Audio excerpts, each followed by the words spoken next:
성령 강림 후 여섯째 주일을 보내면서 오늘 우리가 함께 읽은 새 본문의 말씀들은 우리가 그리스도인으로서 이 땅에 살면서 어떤 삶의 원리와 기준을 가지고 살아야 하는지, 그리스도인의 삶의 원동력은 무엇인지, 바로 이 문제에 대해서 말씀하고 있는 본문들입니다.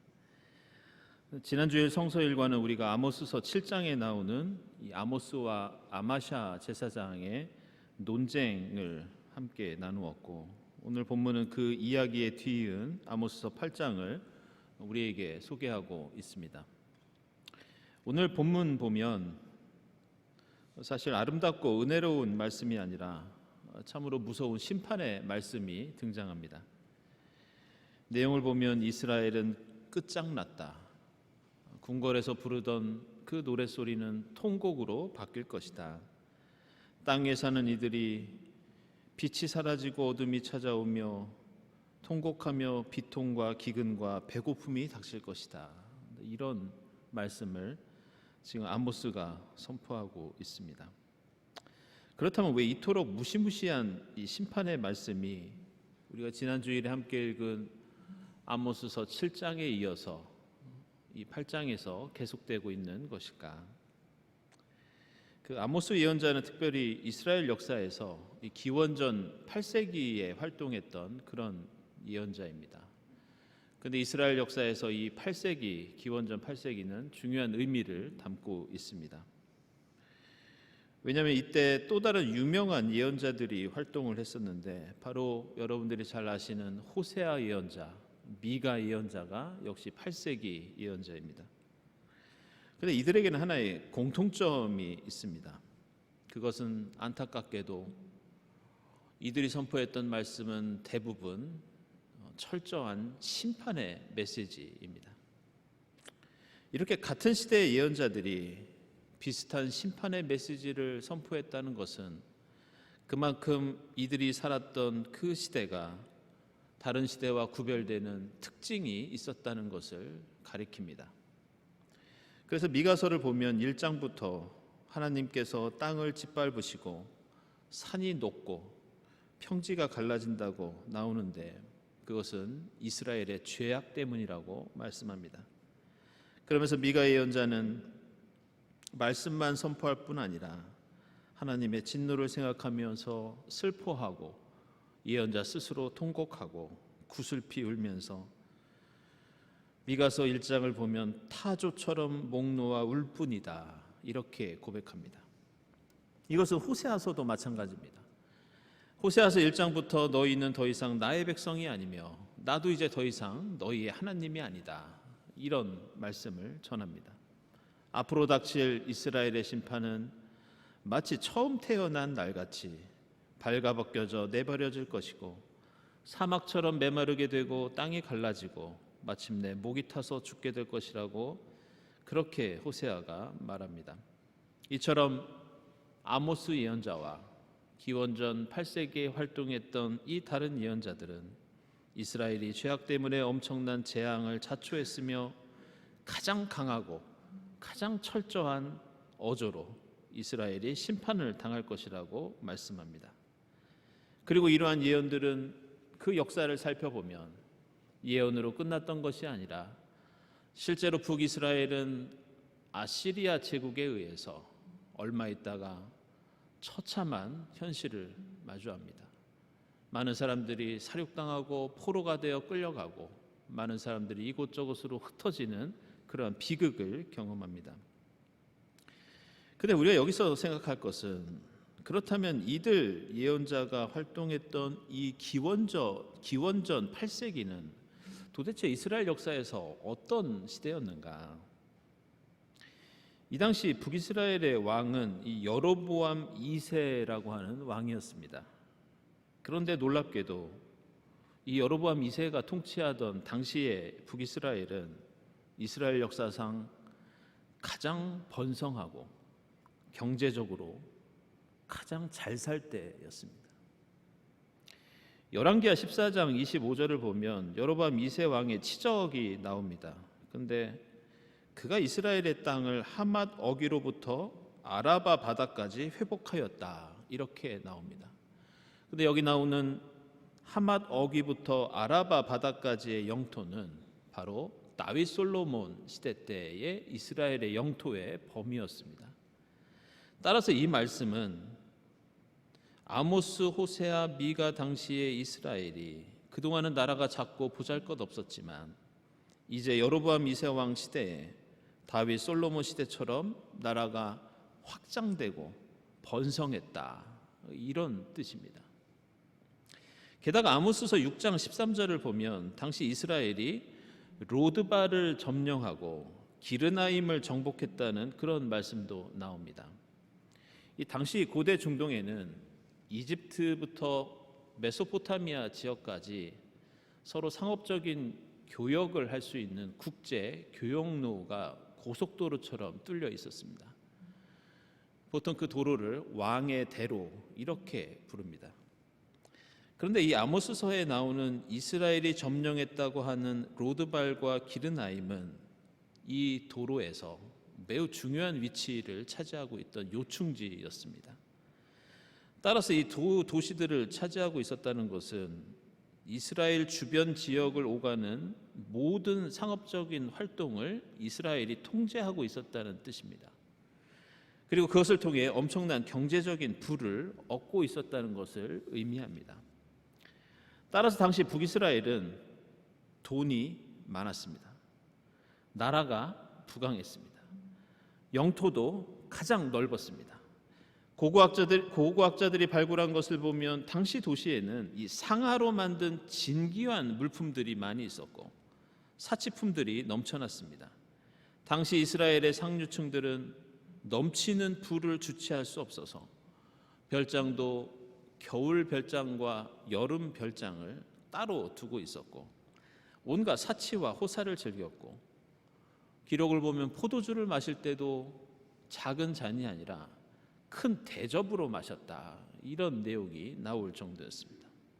그런데 놀랍게도 이스라엘 역사에서 가장 번성했던 이 시기에 이스라엘 역사에서 가장 철저한 심판의 예언자들이 등장합니다. 그 사람들이 바로 아모스, 호세아, 미가 예언자입니다.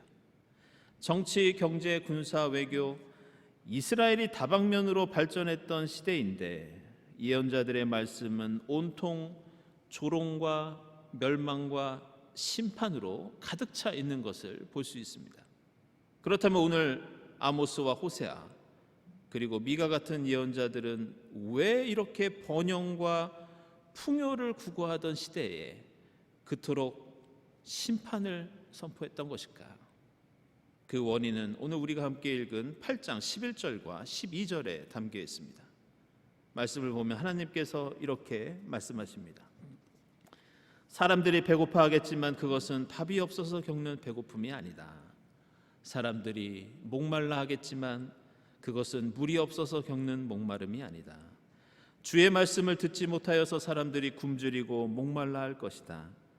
그때에는 사람들이 주의 말씀을 찾으려고 이 바다에서 저 바다로 헤매고 북쪽에서 동쪽으로 떠돌아 다녀도 그 말씀을 찾지 못할 것이다. 이것은 이스라엘에는 앞으로 하나님의 말씀이 사라진다는 뜻입니다. 사람들이 말씀이 필요하고 그 말씀을 듣고 싶어도 결코 찾지 못할 것이라는 뜻입니다. 왜 이런 일이 생겨났는가? 그것은 이스라엘이 하나님의 말씀을 내다 버렸기 때문입니다. 마치 우리가 먹는 음식을 함부로 버리고 낭비할 때 나중에 그 벌로 굶주리게 될 것이라고 흔히 말하듯이 말씀을 귀하게 여기지 않았던 이스라엘을 향해서 말씀이 고갈될 것이다. 이렇게 아모스가 말씀하고 있습니다. 이것은 이스라엘 백성들에게 더 이상 하나님의 말씀이 그들의 삶을 이끄는 원리와 원동력이 되지 못하기 때문에 이스라엘이 하나님의 말씀을 경시하고 멸시하고 무시했기 때문에 이제 하나님께서는 더 이상 그들에게 말씀하지 아니하시고 말씀에 굶주리게 될 것이다. 이런 의미입니다. 그래서 이렇게 사람들이 하나님의 말씀과 뜻을 내팽개치자 이스라엘 사회는 오로지 세상의 논리, 강대국의 약육강식의 힘의 논리만이 강조됩니다. 이 당시 이스라엘 안에는 경제적인 부흥으로 부자들이 많이 생겼지만 반대로 가난한 사람들을 향한 착취와 억압은 오히려 더 심해집니다.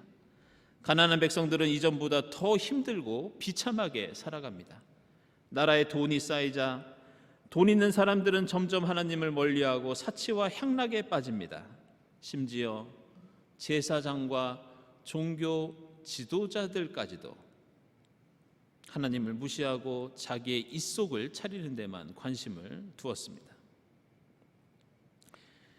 오늘 우리가 함께 읽은 복음서의 말씀도 우리의 삶을 이끌어가는 가장 기본적인 힘과 기준이 무엇인지 우리에게 가르쳐주고 있습니다.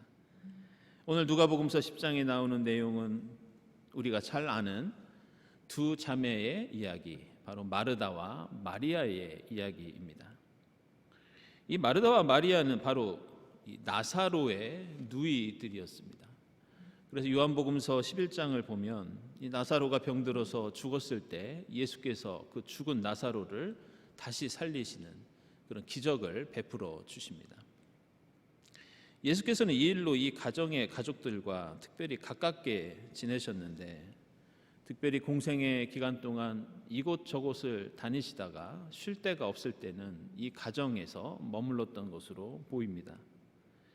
오늘 본문도 어느 날 예수께서 예루살렘을 향해 가시다가 날이 저물어 거할 데가 없으셨을 때 마르다가 예수를 집에 모시면서 그 이야기가 시작됩니다. 예수께서 이 가정에 계셨을 때 오늘 본문 보면 마리아는 예수의 발 곁에서 예수의 말씀을 듣고 있었다, 이렇게 나옵니다. 하지만 언니 마르다는 예수를 대접하기 위해서 바쁘게 부엌에서 일을 하고 있었고, 또 마리아가 음식 만드는 일을 거들지 않고 예수께 말씀만 듣고 있자 이렇게 핀잔을 합니다. 주님, 내 동생이 나 혼자 일하게 두는 것을 아무렇지 않게 생각하십니까? 가서 거들어 주라고 내 동생에게 말씀해 주십시오. 아마도 마르다는 자기 혼자 힘들게 일하는 것이 언짢았던 모양입니다. 그렇다고 동생에게 직접 화를 내기는 그렇고, 예수께서도 옆에 계시기에 이렇게 애둘러서 요청을 했던 것으로 보입니다. 그런데 예수께서는 마르다의 이런 청을 들어주시지는 않고 이렇게 말씀합니다. 너는 많은 일로 들떠 있다. 그러나 주님의 일은 많지 않거나 하나뿐이다. 마리아는 좋은 몫을 택하였다. 그러니 아무도 그것을 그에게서 빼앗지 못할 것이다. 오늘 이 말씀은 이 교회의 역사에서 많은 해석과 이 논쟁이 있는 그런 이야기입니다. 어떤 사람들은 오늘 말씀을 주방에서 일하는 여성들의 역할보다 말씀을 가르치고 듣는 일이 더 중요하다는 주장을 합니다. 그래서 오늘 마르다라고 하는 이름이 숙녀, 부인 이런 뜻입니다. 마르다가 지금 하고 있는 음식 만드는 일은 이 가부장제 사회에서 주로 여성들에게 강요되던 일이었기 때문에 이 본문은 여성이 하는 일을 폄하하는 어떤 그런 악용되는 본문이 되기도 했습니다. 반대로 마리아는 신실하고 충실한 제자의 모습으로, 마르다는 영적인 면에 관심이 없는 심술궂은 그런 사람으로 표현이 됩니다. 그러나 오늘 말씀은 그렇게 여성과 남성을 가르고 여성의 일과 남성의 일, 중요한 일과 덜 중요한 일을 분리하는 그런 이분법적인 내용이 아닙니다. 당시 누가 공동체에는 여러 가지 일들이 많이 있었습니다. 공동체에 속한 그리스도인들이 복음을 전하고 봉사하고 가난한 사람들을 도와주고 교우들을 돌보는 일에 오늘 마르다처럼 참으로 분주하게 살아갔습니다. 오늘 말씀은 이러한 분주한 상황 속에서 그래도 우리가 잊지 말아야 할 한 가지, 여러 가지 가치 있고 좋은 일들을 하면서 그 중심에 두어야 할 일이 있지 않겠느냐, 바로 그 점을 알려주기 위해서 이 두 자매의 이야기를 우리에게 소개하고 있는 겁니다.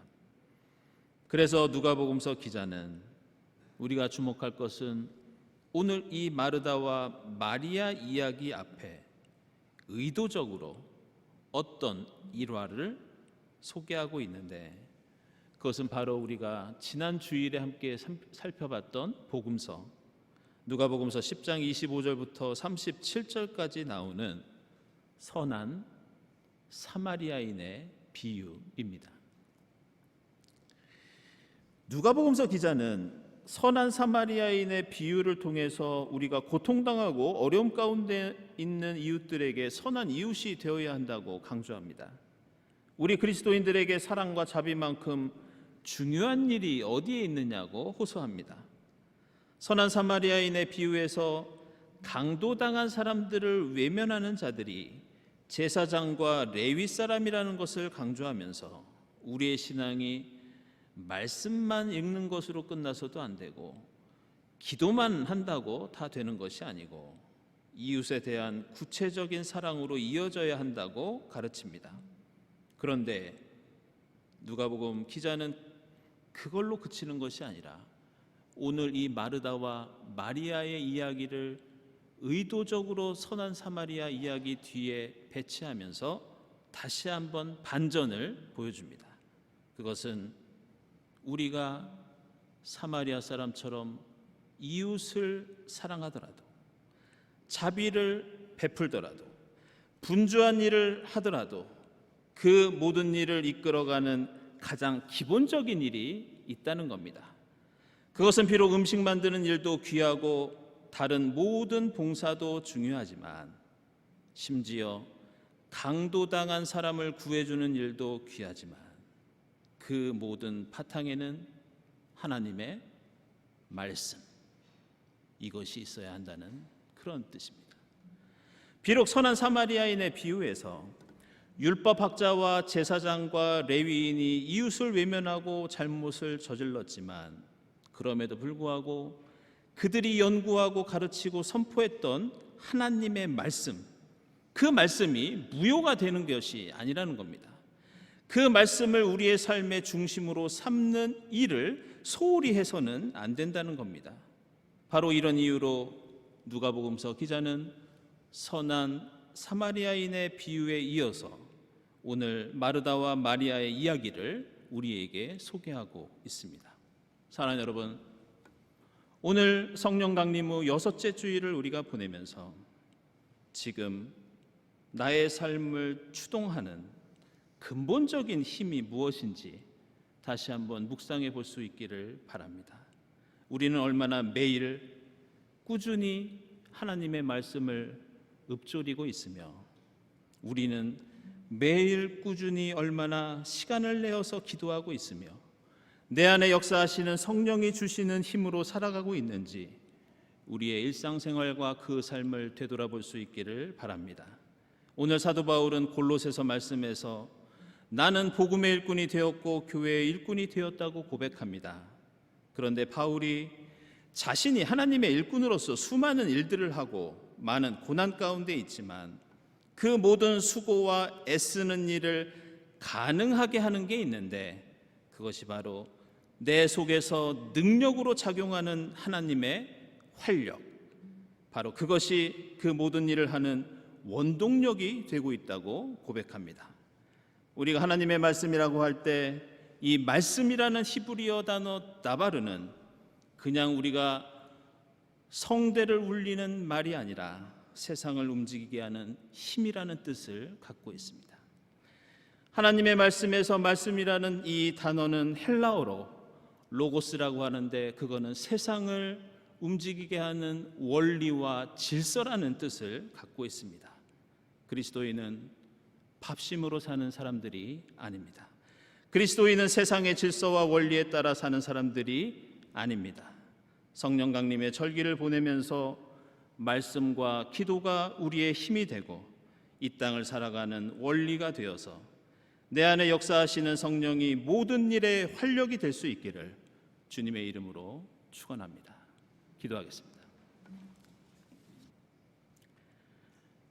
하나님 감사합니다.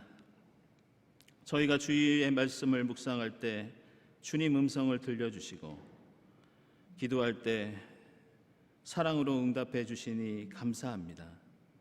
그 말씀, 그 기도가 저희 삶에 힘이 되게 하시고 이 땅을 살아가는 원리와 능력이 되게 하옵소서. 사도 바울의 고백처럼 성령의 역사하심이 우리의 모든 수고와 애쓰는 일에 능력으로 작용하는 활력이 되게 하옵소서. 예수 그리스도의 이름으로 기도드리옵나이다. 아멘.